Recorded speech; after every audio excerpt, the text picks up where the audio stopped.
Well, it's great to be in Pensacola at Home Depot. We want to thank them for all they've done. They've actually helped us a lot over the past year, and we're here today to celebrate a bill signing. We've got a lot of great folks with us up here. We have our new director of the Division of Emergency Management, Kevin Guthrie, is here. Where's he at? Okay.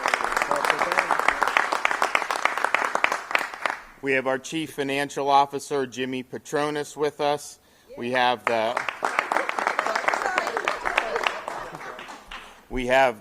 Speaker of the House, Chris Sprowls, with us. We have the President of the Florida Senate, Wilton Simpson, is with us today. We also have Senator Doug Broxson from right here in Escambia County. And we have Representatives Williamson, Andrade, Salzman, Pat Maney here with us today, local Northwest Florida state rep, so thank you for being here. We also have Carlos Fines, Regional Director of Operations, Southeast Region. Are you up here with us? Okay, yeah. We have Sean Brown, the District Manager for Home Depot. Where are you at? Okay. And then we have Mike Sullivan, the store manager for Home Depot. So thank you.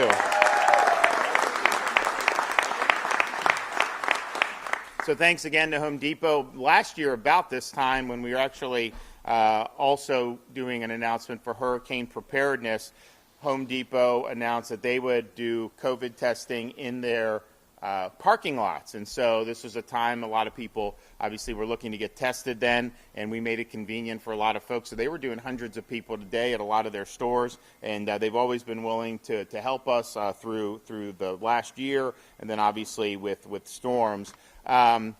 The bill we're going to sign today represents a lot of tax savings for Florida taxpayers. As many of you know, we typically do sales tax holidays for things like going back to school and for disaster preparedness, and I'm happy to report that we'll be doing those again this year. But we were also, and I think partially because look, if you look around the country, we're a free state. Many of these states are not free states, unfortunately.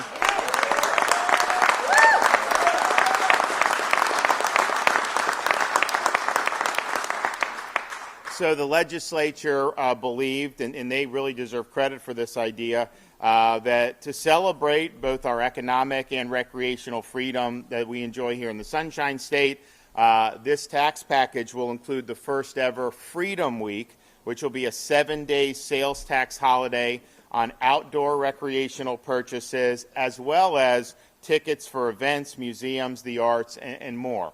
And so we're proud of being a free state, we're proud of being open, and we want taxpayers to be able to benefit if they're participating in all these things. And we've had, no state has had more events than we've had over the past year. We most recently in Jacksonville had the first full capacity indoor sporting event with UFC. Of course, we hosted the Super Bowl in Tampa. We're going to be in Bay County for a big, there's going to be like 20, 30,000 people at that. So we're going to be doing that. So we're really proud of that, and we're proud that folks in Florida are able to enjoy that. And quite frankly, we have folks in other states that look to Florida as their refuge to be able to come down here, whether it's vacation, whether it's attending events, whether it's all these different things. I go out and I talk to folks. In fact, we were in Panama City Beach.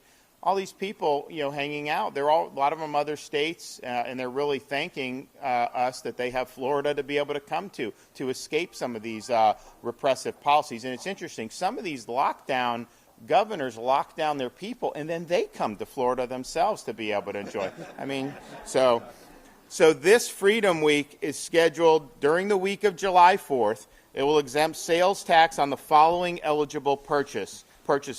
Admissions to events scheduled between July 1st and December 31st, 2021. So that includes live music events, sporting events, movies, ballets, plays, music theaters, fairs, festivals. My daughter loves fairs, and so we took her to the Strawberry Festival down in Plant City. and the Clay County Fair in Northeast Florida. So she's always asking me, Daddy, I want to go back to the fair. So now we'll save on our tickets, I guess, if we do that. Use or access to private and membership clubs and providing physical fitness facilities. That's really important. These bureaucrats telling us we have to keep these gyms closed.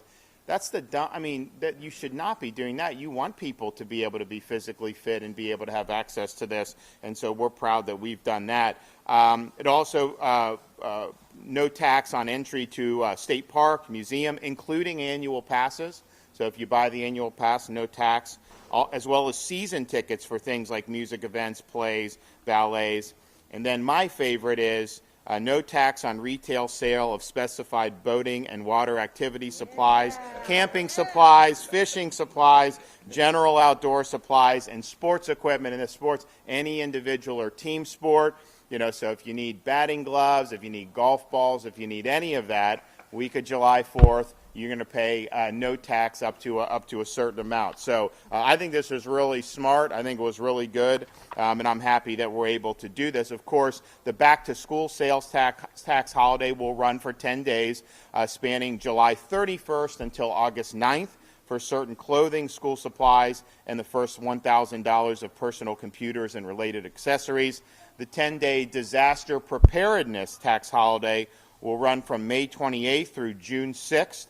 For specified disaster preparedness items within certain price ranges, including flashlights under $40, tarps under $100, batteries under $50, coolers under $60, and generators up to $1,000. And so that will provide folks with the ability to prepare themselves. And we'll hear from Kevin Guthrie. Hurricane season is basically upon us. I know they say June 1st, but in reality, I think they're going to start saying you need to start thinking about this at this point in May going forward. So we're going to do that, and we're anticipating to be a relatively active season, and Floridians should just understand that this is something that we may have to deal with, and so it's best to be prepared.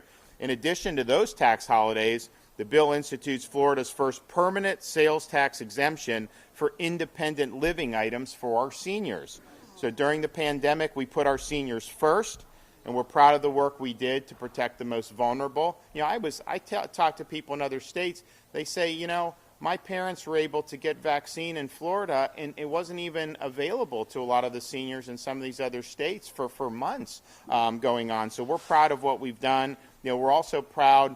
If you look at mortality from COVID, there's 40 states that had higher senior per capita mortality than the state of Florida. So we were one of the 10 safest states for seniors throughout COVID, and we're very proud of that. The permanent sales tax exemption for items like bed transfer handles, bed rails, grab bars, and shower seats is a way to redouble our commitment to improving our seniors' quality of life, because decreasing the cost of living is an important way to improve the lives of those on fixed incomes. To support housing options for all Floridians, the tax package doubles the ad valorem tax exemption for certain affordable housing properties from 50% to 100%. The bill includes implementation language for a proposed constitutional amendment providing property tax relief for residential property improvements made for the purpose of flood mitigation.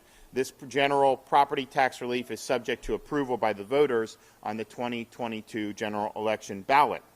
To help support the well-being of our children in the state, the bill creates the Strong Families Tax Credit Program for businesses that make monetary donations to certain eligible charitable organizations that provide services focused on child welfare.